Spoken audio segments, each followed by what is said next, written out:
राजनीति की दुनिया की बात करो साथियों, हरियाणा विधानसभा के चुनाव के बाद बहुत बड़ी मांग थी कि जल्दी से जल्दी कांग्रेस का जो विधायक दल का नेता है और लीडर ऑफ अपोजिशन उसको बना दिया जाए। समय समय पर यह मांग जोर पकड़ती रही, परंतु कांग्रेस इस बात का तोड़ नहीं निकाल पाई और ना कांग्रेस लीडर ऑफ अपोजिशन बना पाई। अनेकों बार खबर आई परंतु बात सिरे नहीं लग पाई। अब पुख्ता जानकारी मिल रही है सूत्रों के हवाले से कि कांग्रेस ने जो पिछला जो बजट सत्र था वो बगैर नेता के निकाल दिया, और जो बजट सत्र में एक नेता के साथ कांग्रेस जाती और उस चीज का प्रभाव पड़ता और जनता में भी एक मैसेज जाता, वो मौका कांग्रेस ने गंवा दिया है। अब मानसून सत्र शुरू होने वाला है ठीक 5-7 दिन बाद, और उसको लेकर कांग्रेस में माथापच्ची चल रही है। और अब सूत्रों के हवाले से खबर मिल रही है कि कांग्रेस पार्टी चाहती कि जो मानसून सत्र है वो नेता के साथ जाए सदन में, ताकि एक प्रभाव पड़े, ताकि एक इम्पैक्ट जाए, जनता में भी मैसेज जाए कि कांग्रेस एक है और कांग्रेस जनता की जो लड़ाई है वो बिल्कुल इंटैक्ट होकर लड़ रही है। इसके लिए अब कई नामों पर चर्चा चल रही है। पहली बात तो ये कि क्या पॉसिबल है कि कांग्रेस 5 दिन में बना देगी नेता, और बनाने को 2 घंटे में भी बना दे। अभी जिला प्रधान भी बनाए हैं, और जिला प्रधान बनाए उसके बाद एक उम्मीद भी जगी है कि कांग्रेस अभी सीएलपी भी बनाएगी और हो सकता नया प्रदेश अध्यक्ष भी बनाएगी। इन सारी बातों को लेकर चर्चा करेंगे। हमारे साथ हैं वरिष्ठ पत्रकार और राजनीतिक विश्लेषक प्रद्युमन जोशीला जी। प्रद्युमन भाई राम राम। राम राम जी, सभी दर्शकों को नमस्कार, राम राम। प्रद्युमन भाई, जो लीडर ऑफ अपोजिशन की मांग है वो बहुत लंबे समय से चल रही है जी, और हमने भी बहुत बार चर्चा की है कि साफ जाहिर होता है कि कांग्रेस के अंदर फूट बहुत ज्यादा है, क्योंकि अभी तक ना तो प्रदेश अध्यक्ष को लेकर कोई बात बाहर आई और ना लीडर ऑफ अपोजिशन को लेकर भी कांग्रेस कोई फैसला कर पाई है जी। जिला प्रधानों को लेकर भी हम जिक्र करते थे, परंतु जैसे ही जिला प्रधानों की एक लिस्ट आई है अब उम्मीद जगी शायद लीडर ऑफ अपोजिशन का फैसला भी हो जाए। आप क्या मानते हैं कि कौन कौन से चेहरे हैं जिन पर कांग्रेस दांव लगा सकती है, और क्या उम्मीद है कि ये जो सत्र जाएगा कांग्रेस का मानसून सत्र, इसमें कांग्रेस सेनापति के साथ उतरेगी? देखो, ऐसा हरियाणा के इतिहास में पहली बार ऐसा हुआ है कि लगभग 10.25 महीने हो चुके हैं, अभी तक कांग्रेस पार्टी 37 विधायक होने के बावजूद अपने विधायक दल का नेता नहीं बना पा रही। सही कह रहे हैं। और मैं अक्सर एक बात कहता हूं कि राहुल गांधी है मूडी आदमी, उनके मूड में आ गया तो वो क्या पता अभी 1 घंटे बाद डिक्लेयर कर दें, अरे नहीं मूड में आ तो क्या पता ये 5 साल यूं ही चलता रहे। क्योंकि आज कांग्रेस को लीड श्रीमती सोनिया गांधी की बजाय ज्यादातर फैसले राहुल गांधी ले रहे हैं। मल्लिकार्जुन खड़गे साहब की बजाय ज्यादातर फैसले राहुल गांधी ले रहे हैं। राइट है बात। और वो विपक्ष के सबसे बड़े नेता हैं। इस लिहाज से अब केवल कयास है राजनीति में जी। और जो सूत्र जो चीजें बताते हैं, हमारी कांग्रेस के बहुत से बड़े नेताओं से भी बातचीत होती रहती है। लगातार जिस ढंग से चाहे बजट सत्र हो, चाहे उससे पहले विधानसभा का सत्र हुआ, उससे पहले चाहे जब विधायकों को शपथ दिलाई गई, बेहतर तो ये होता कि मुख्यमंत्री की घोषणा से पहले अगर कांग्रेस अपने विधायक दल का नेता बनाती तो प्रदेश की जनता में कि मैसेज आता कि देखो राहुल गांधी और कांग्रेस क्विक डिसीजन ले रही है। क्योंकि कांग्रेस के फेलियर होने का सबसे बड़ा कारण ये है कि कांग्रेस का शीर्ष नेतृत्व समय पर कोई फैसला ले ही नहीं पा रहा। वो जब वो कहते हैं ना कि सांप जाने के बाद लकीर पीटते रहो, तो उनमें होगी है कांग्रेस की आला कमान। 10.25 महीने से कोई फैसला नहीं, प्रदेश अध्यक्ष को लेकर के कोई फैसला नहीं, यहां तक कि जो जिला प्रधानों की लिस्ट आई 11 साल बाद जो कांग्रेस जागी वो भी पूरी नहीं जागी। 33 जिला प्रधान बनाने थे, वो भी 32 बनाए, पानीपत शहर का छोड़ दिया। तो प्रद्युमन भाई, एक लिस्ट बनने में 11 साल लग गए जी, और 11 साल में भी एक कई सार का तो ऐसा नाम आ गया था जो है ही नहीं, वो पैदा ही नहीं हुआ जी, वो पैदा करना पड़े जी, ऐसा नाम आ गया था जी। तो मतलब होमवर्क पूरा नहीं है। नहीं है। युवा कांग्रेस की लिस्ट आती है, उसमें भी ऐसा आदमी आ जाता है। ठीक है, एक लिस्ट कांग्रेस की आई जिसमें एक ऐसी नेत्री का नाम था जो इस धरती पर ही नहीं है, उनका मर्डर हो चुका था। तो कहीं ना कहीं प्रद्युम्न भाई साथ में जी एक कांग्रेस के नेता थे जी, उन्होंने एक अच्छा मजाक किया जी, बोला देखिए जो फाइन वर्क है, जो कागजी वर्क है, जो जमीनी वर्क है और जो होम वर्क है वो बीजेपी का अच्छा है। भाई इतने साल में तो अगर हम बीजेपी के जिम्मे लगा देते नहीं, भाई आप हमारे जिला प्रधान बना दो, आप हमारे नेता बना दो, भाई वो कम से कम होमवर्क करके बना देते, होमवर्क करके बना देते। अब जो ये 32 की लिस्ट आई इससे बेहतर बना देते, इसे बेहतर बना देते। आज आप एक चीज देखो, 11 बहुत बड़ा कटाक्ष है ये। 11 साल में जो लिस्ट आई, उस लिस्ट के आने के बाद कितना उत्साह होना चाहिए था, कितने होर्डिंग, पोस्टर, बैनर, एडवर्टाइजमेंट आनी चाहिए थी। आज कहीं दिख रहा है? नहीं। हम पूरे प्रदेश में घूम रहे हैं, कोई एक जिला ऐसा नहीं जहां के कांग्रेसियों का इतना उत्साह हो कि भाई हमने 11 साल में या 12 साल में, जो कहते हैं कुरुडी की बोर्ड आती है, वे 12 साल में 11 साल में कांग्रेस की बॉडी है, लेकिन कहीं कोई उत्साह नहीं है। मुझे प्रद्युम्न भाई एक बात बताओ आप जी, जो जिला प्रधान बनाए हैं जी, काफी सारे जिला प्रधानों को लेकर ये लोग ये पूछ रहे हैं कि भाई कौन है। हाँ, और कोई और नहीं पूछ रहा जी, कांग्रेस के वर्कर पूछ रहे हैं। बिल्कुल पूछ रहे हैं, कौन है। बिल्कुल। अब आप इस बात का अंदाजा लगा लो कि वो कितना जमीनी है, बिल्कुल, कितना उसने जमीन पे काम कर रखा है। जब कांग्रेस के वर्कर पूछ रहे कि ये कौन है, यानी कि उसको कांग्रेस ही नहीं जानते, तो फिर ऐसे लोग बना दिए, हो जाएगा बेड़ा पार?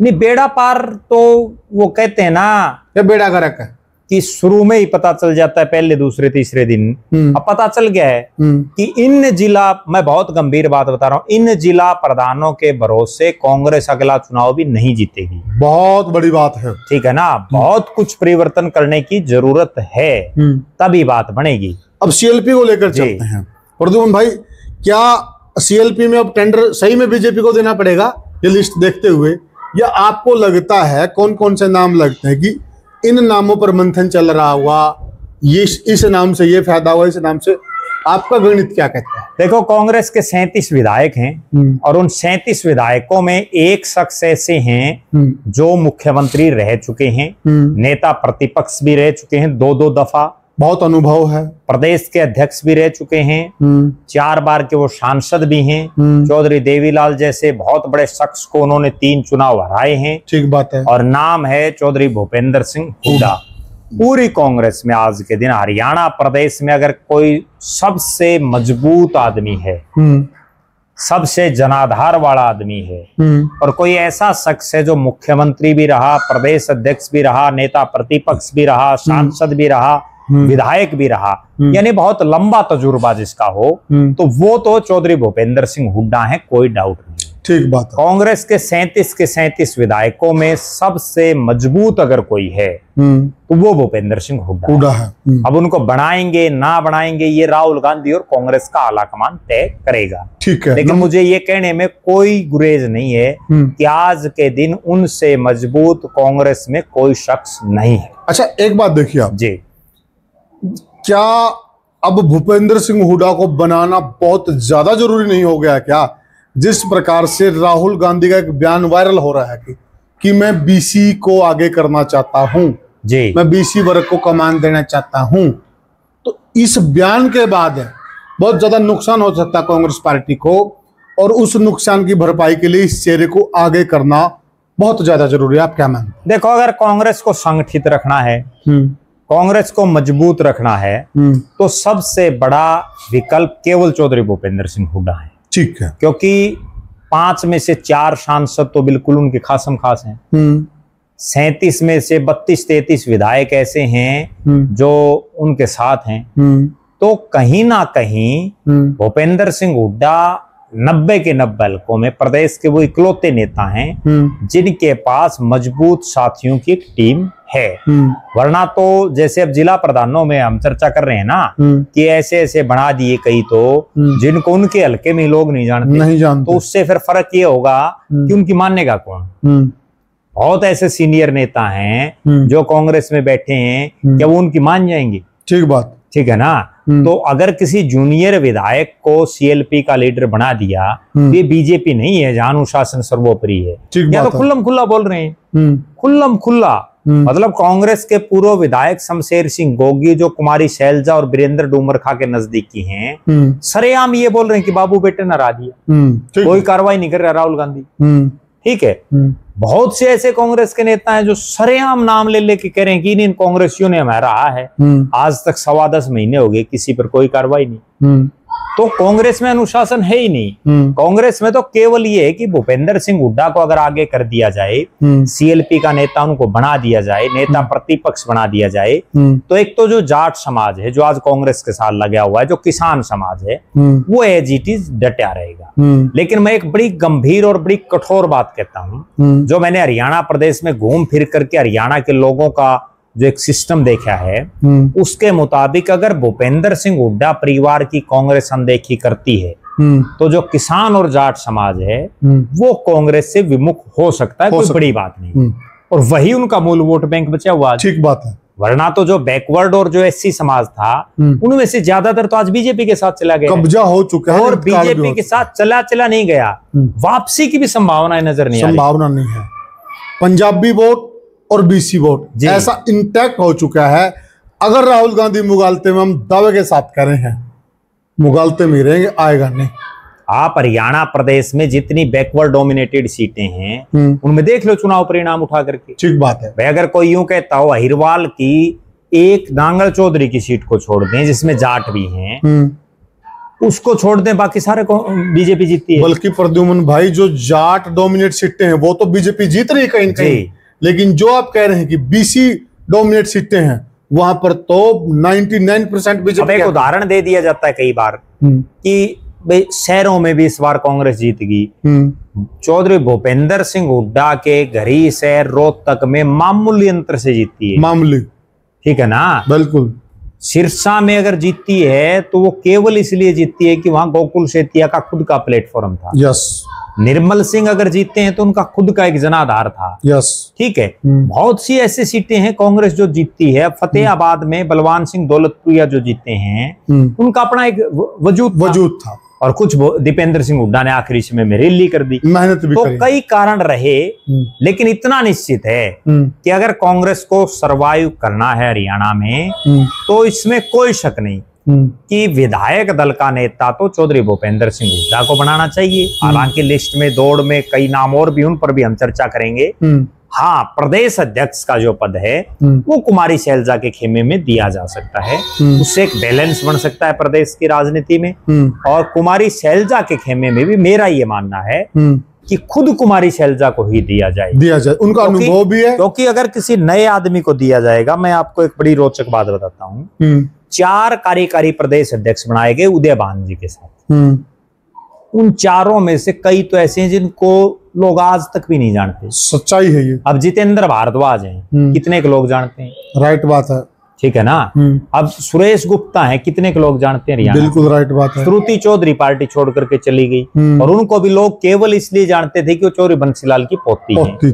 रामकिशन गुर्जर, उनको अम्बाड़ा वाली बेल्ट में जानते, और तो कोई जानता ही नहीं। तो फिर फायदा क्या है? ठीक बात है। ठीक है ना, एक कोरम पूरा करने वाली बात होगी। नॉन अगर भूपेंद्र सिंह हुड्डा और कुमारी शैलजा दोनों को दो कमान, हुड्डा साहब को सीएलपी बनाओ, कुमारी शैलजा को प्रदेश अध्यक्ष, और राहुल गांधी एक स्पष्ट निर्देश जारी करें कि दोनों इकट्ठे पूरे हरियाणा में घूमो, अगले दिन देखो आप कांग्रेस का माहौल बन जाएगा। और हुड्डा के समर्थकों को भी कहें, शैलजा के समर्थकों को भी कहें कि भाई दोनों हुड्डा साहब और शैलजा का दोनों फोटो लगाओ, और फिर देखो अगले दिन। ठीक बात है। पूरे प्रदेश का मामला बदल जाएगा जी। इसके बाद आप किसको मानते हैं कि देखो, पिछले 2005 से लगातार कांग्रेस प्रदेश अध्यक्ष बना रही है एससी समाज से हरियाणा में। पहले फूलचंद मुलाना बनाया, फिर डॉक्टर अशोक तंवर बनाया, कुमारी शैलजा बनाई, उदय भान बनाया, और विधायक दल का नेता बनाया जा रहा है जाट समाज से जी, जिसमें 2005 और 2009 में चौधरी भूपेंद्र सिंह हुड्डा, 2014 में किरण चौधरी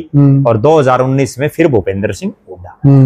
तो इस बार अगर उल्टा पलटी करे जाए तो दूसरा चेहरा मैं जो देख रहा हूं वो ये है कि अगर एससी समाज को दिया जाए तो गीता बुक्कल एक वो हैं जो एससी समाज का कोटा भी पूरा होता है, जो महिला के कोटे में भी आती है। चौधरी भूपेंद्र सिंह हुड्डा और दीपेंद्र सिंह हुड्डा की भी विश्वास पात्र है और उसी पुराने रोहतक से वो आती है। और गीता बुक्कल का एक प्लस पॉइंट ये भी है कि वो झज्जर के में तो लगातार है 4 बार से, लेकिन इसके अलावा वो 2005 में कलायत से भी विधायक रही हैं। राइट। तो लिहाजा कैथल के इलाके में भी उनका अपना एक वजूद है।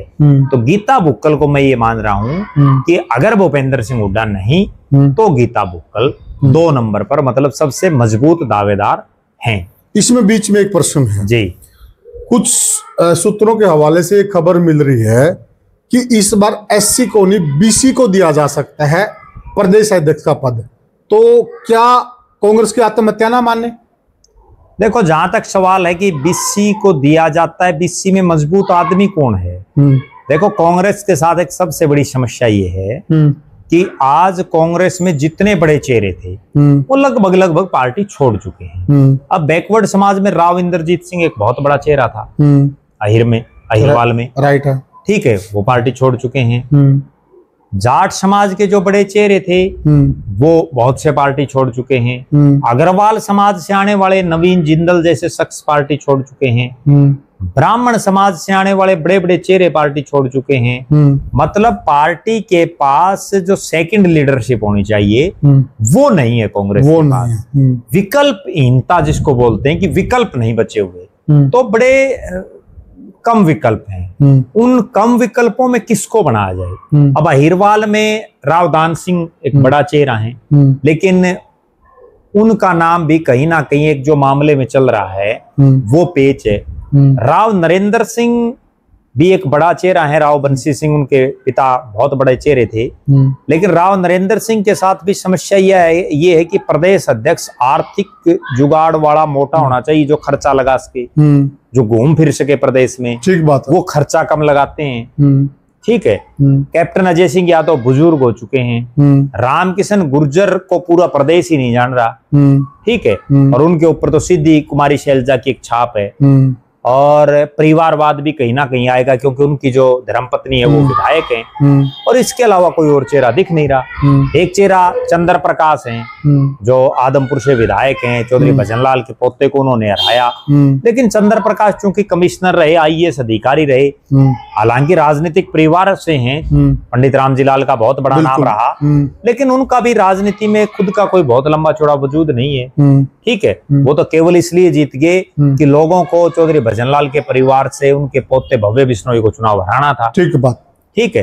और कोई ऐसा चेहरा दिखाई नहीं दे रहा। अगला नाम, जहां तक सीएलपी में अगले नाम का सवाल है, तो मनोहर लाल खट्टर साहब को प्रदेश से मुख्यमंत्री कुर्सी से हटाने के बाद पंजाबी समाज में भी कहीं ना कहीं अंदर खाते ये एक नाराजगी है कि हमारे जो पहले मुख्यमंत्री बने उनका कार्यकाल पूरा नहीं होने दिया दूसरी बार का।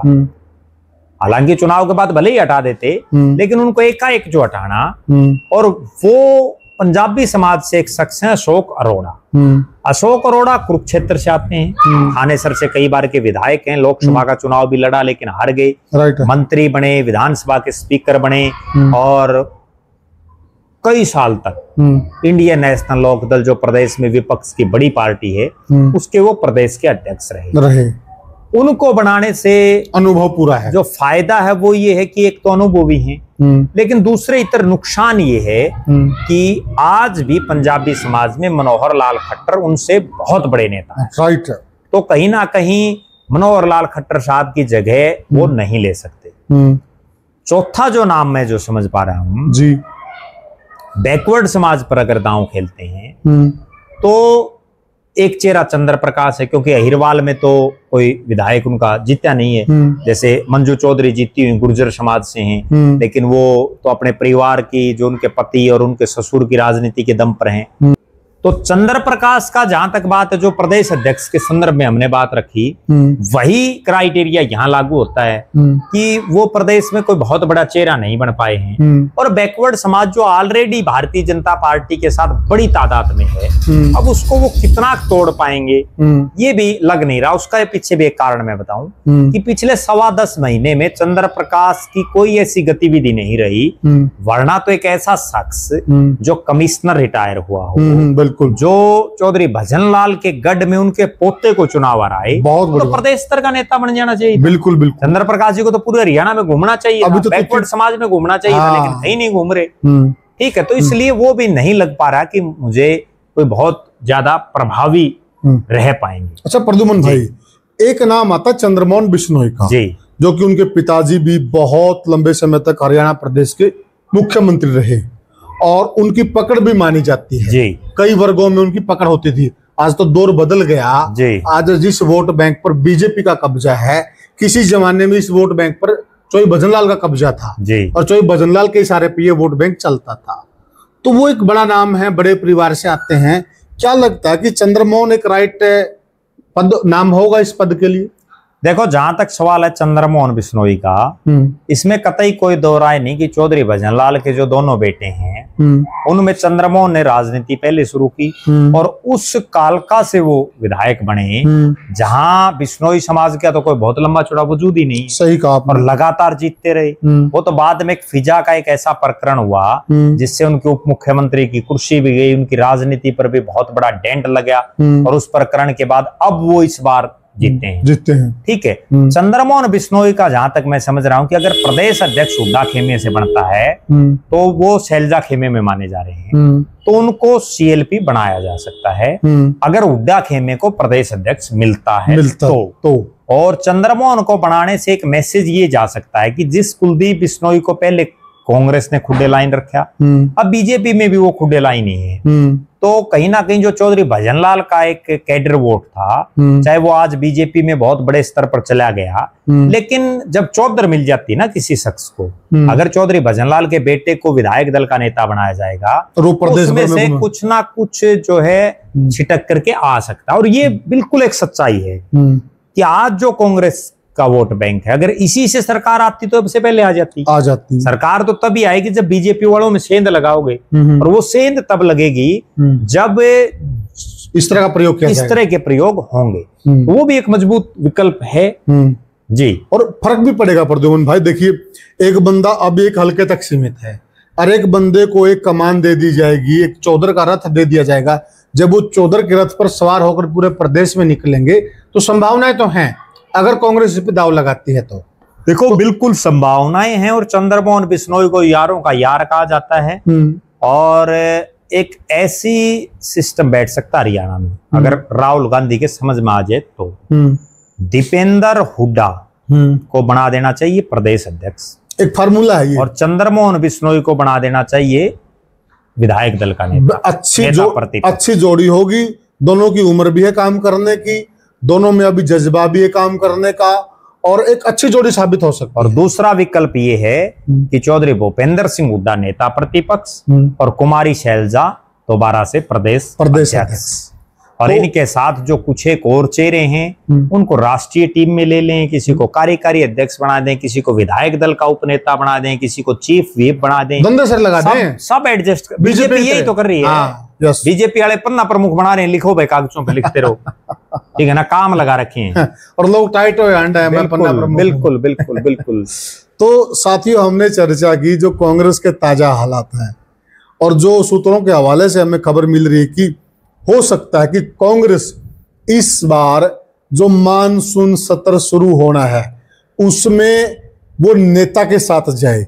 ये चर्चा ना जन्म ले जिस प्रकार पीछे हुआ कि भाई कांग्रेस का तो कोई नेतृत्व ही नहीं कर रहा, ये तो बगैर सेनापति की सेना है। अब बगैर सेनापति की तो सेना की तो मर्जी है, वो इधर भागे उधर भागे, सामने लड़ेगी पीछे लड़ेगी, जहां मर्जी लड़े उसका रिजल्ट नहीं आ सकता है। क्या सही में ऐसा होने जा रहा है? और जिन नामों पर हमने चर्चा की है, आपको क्या लगता है कि इन नामों में से कौन परफेक्ट एलओपी होगा और कौन परफेक्ट कांग्रेस प्रदेश अध्यक्ष होगा? आप कमेंट सेक्शन में जरूर बताएं और वीडियो को ज्यादा से ज्यादा हाइप करें, चैनल को सब्सक्राइब करें, शेयर करें। फिर मिलेंगे किसी और वीडियो में किसी और मुद्दे पर, तब तक के लिए राम राम।